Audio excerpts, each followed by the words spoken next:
Green space is a massive asset, and most of the time it ends up being treated more like a liability. In DC, we're the greenest city in North America, but we're not using that green space to help our kids, our families, our communities. Urban gardening and urban farming is still a new, it's still a new thing to a lot of people. And while there are amazing urban agriculture programs across the country and across the world, some cities are a little more behind than others.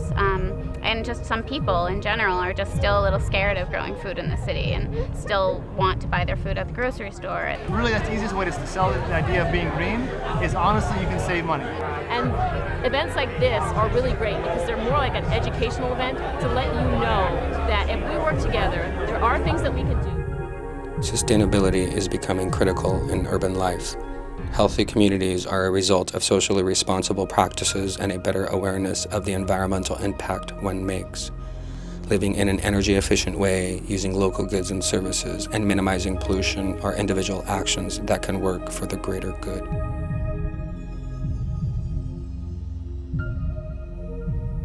Well, the idea was to create a green immersion concept, so groups from all different aspects pertaining to energy and environment would come, create their, or contribute their image or vision in a display board poster or through speaking or through bringing their products to the event.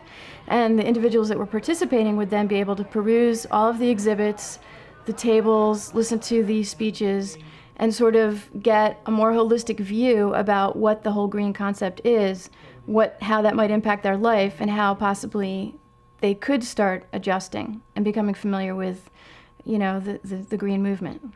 Which is, there's sort of a huge disconnect between the policymakers and the eco-elite and the general populace.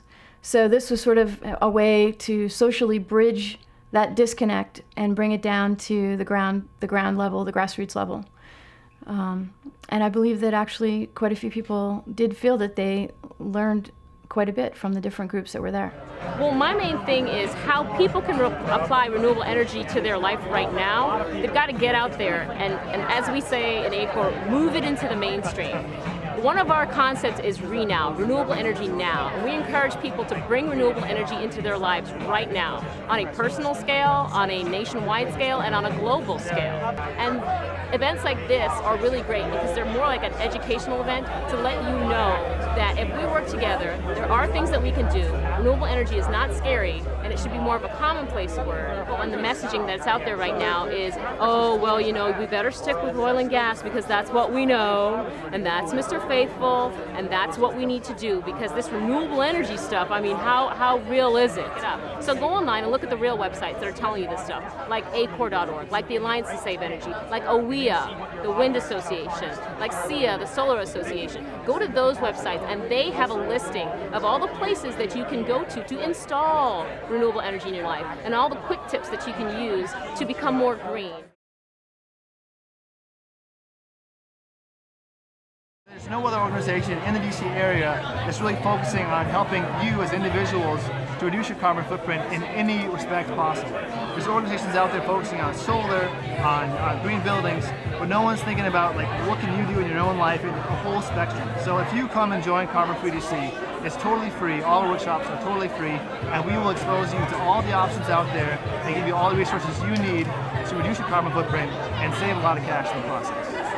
Well, one thing is energy efficiency. Energy efficiency is a huge thing that if you take some minor changes in your lifestyle and just a few really affordable things that you install in your household, you can save a lot of money. So really that's the easiest way to sell the idea of being green is honestly you can save money. And people have this kind of icky feeling like, oh, if I be green that I'm going to have to put out a lot more money. It's really time intensive. And it's really not the case. If you install some CFL light bulbs, if you put a blanket on your water heater, you're going to save a lot of cash, and that's going to start tomorrow. So a lot of individuals can take that action. They're not sure how to do that. They're not comfortable with doing that themselves. And so once you give a little bit of information, then they can really take that and make a big impact for the planet and also for the pocketbook.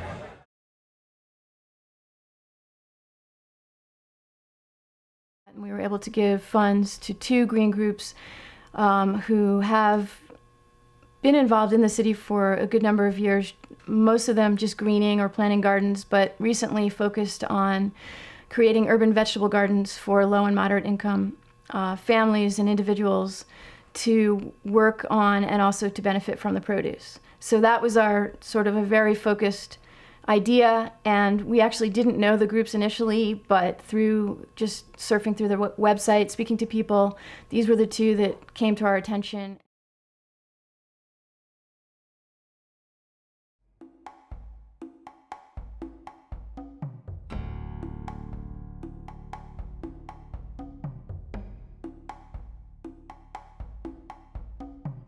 It's amazing how far Parks and People has come. What started as out of tragedy and as a simple dream to clean up one park has become a citywide alliance of community park partnerships that's transforming forgotten, underserved neighborhoods all over the city. And we've become a model for park partnerships around the country and around the world.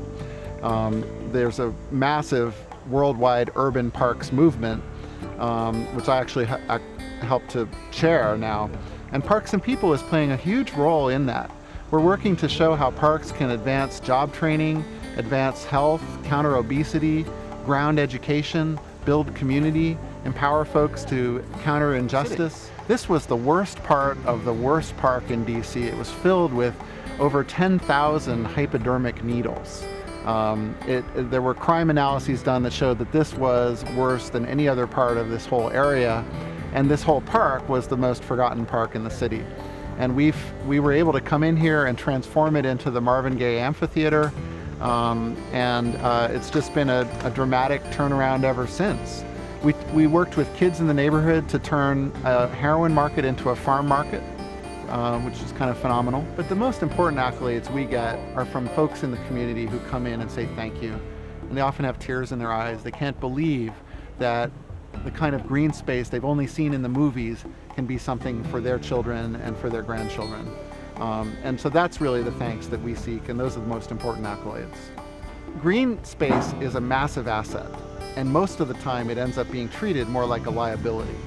In DC, we're the greenest city in North America, but we're not using that green space to help our kids, our families, our communities. And it turns out that green space can be an economic asset. It can be a massive base of jobs, of enterprise, of investment.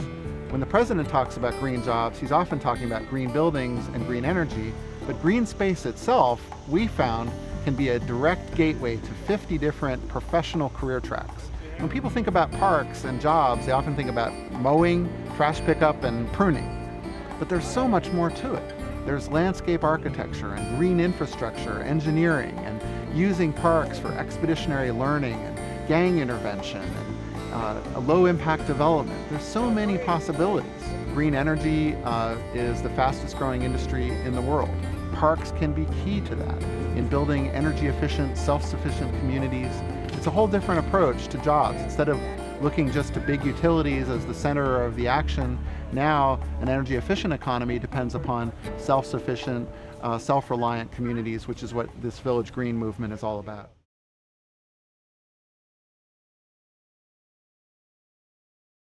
Common Good City Farm is in our third season, but this is the first season at this site here in LeDroit Park. We spent 2 summers as the 7th Street Garden in the Shaw neighborhood at 7th and P. And we knew that that was a temporary site because the owner of the property was going to build on top of it.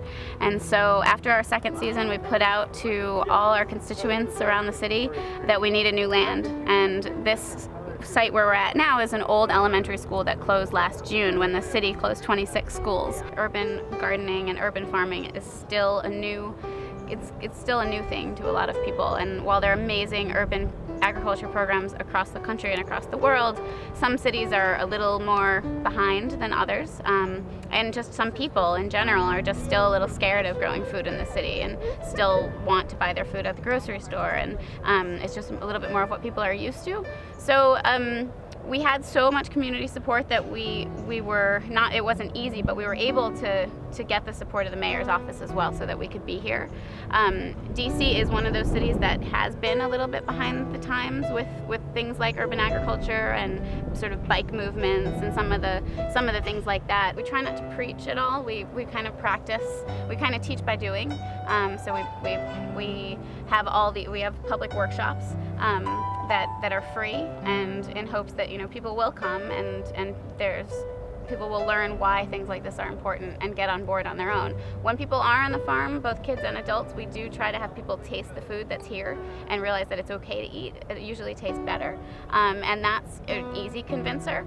So just being here and doing what we do is the biggest thing that teaches people that it's okay, and that maybe they want to do it themselves in their own home too. Some of the most important thing I think that happens here at Common Good City Farm is that we have adults and children so generation gaps are being bridged, and people are meeting their neighbors, and both classes are mixed and races are mixed, and it just doesn't matter when you come to a place like this when we're all about food.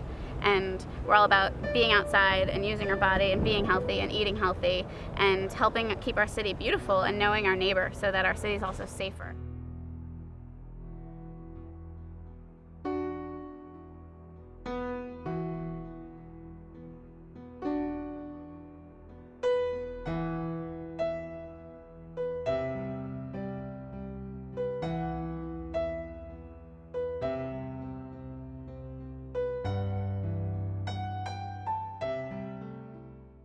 My stage name is the Climate Change Prophet. Constantly talk about the same topic, because I'm the climate change prophet. A hole in the ozone is forming. Can you feel the planet warming? Soon I will be storming Capitol Hill, urging Blue Dog Democrats to pass Henry Waxman's bill. Overcome the claims that it's bad for business. If we fail to act, you shall witness the worst Wall Street crash of all time. There's no room for small minds like the Conservative Club for Growth. They isolate the economy from the environment when we must consider both. We can't sustain long-term growth if we destroy the planet. What must I do to get some people to understand this? There's nothing more conservative than conservation. Until I'm gone, I'll be...